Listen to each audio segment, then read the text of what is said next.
Io ho già fatto un gozzo in questo stento, come fa l'acqua a gatti in Lombardia, over d'altro paese che sia, che a forza il ventre appicca sotto il mento.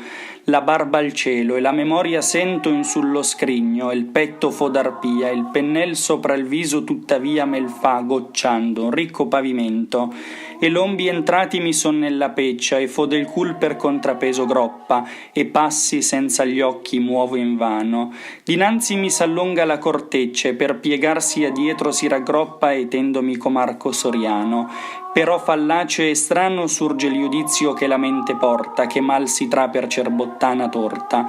La mia pittura morta difendi ormai Giovanni e il mio onore, non sendo in loco bonne io pittore.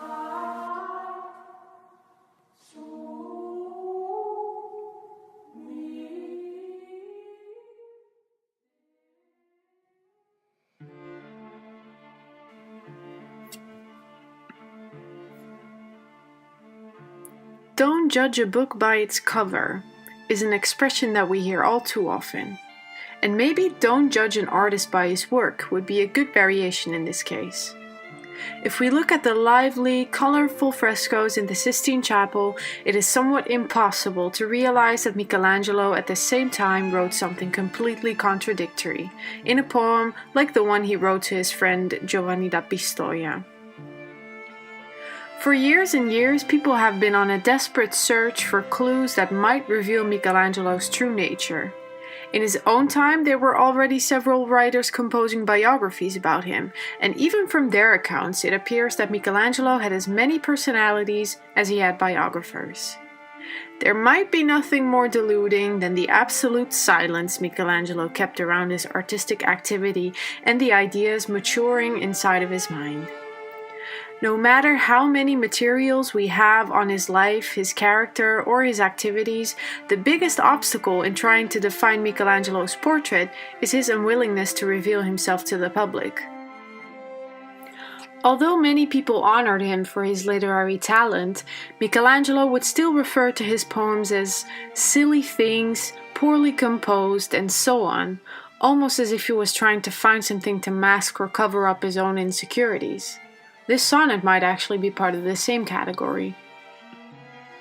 Psychology teaches us that whenever we feel insecure of our results, it is very likely that we will talk them down. Down-talking functions as some sort of self-protecting mechanism. We do not have to take full responsibility for our actions, even though we are fully responsible for them.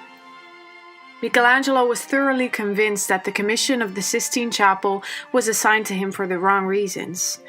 As we read in one of his biographies, he believed that the commission was the result of a conspiracy between other artists that wanted to see him fail and destroy his career.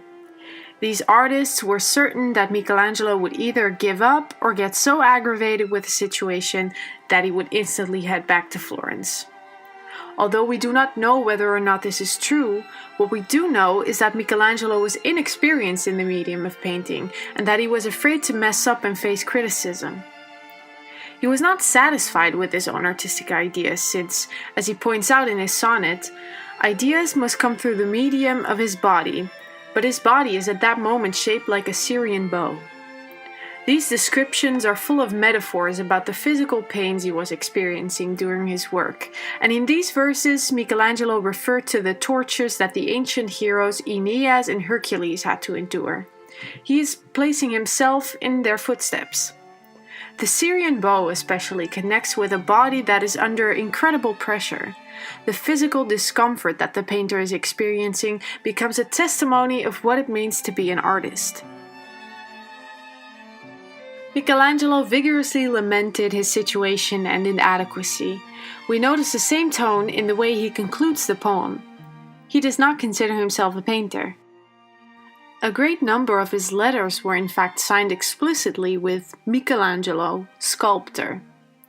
However, Michelangelo probably knew that what he was doing in Rome was unprecedented. In a letter to his father, he wrote that painting was not really his thing and that he barely got paid, but he made more than enough money, and he sent away all the help he was offered. There must have been something else behind his excuses. If we dig a little deeper in Michelangelo's history, it appears that he had some unfinished business at the time he was given the commission of the chapel. In 1523, the artist wrote a draft for a letter in which he describes how Pope Julius II removed him from well-paid commissions in 1505 in order to decorate the Sistine Chapel. Afraid of being accused of leaving works unfinished and scamming, Michelangelo obviously did not want to abandon his other commissions. He constantly made sure that everybody knew about this. In the Renaissance, documents that to us seem very private were actually not that private. Personal letters were not always read only by the addressee.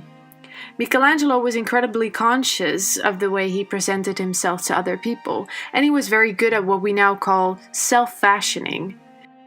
Maybe he did actually want to take on a new challenge. Maybe he wanted to show people that he could do anything.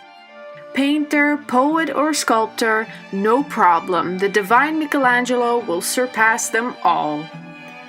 We might never find the solution, but at least we've gotten a little step closer towards a possible explanation.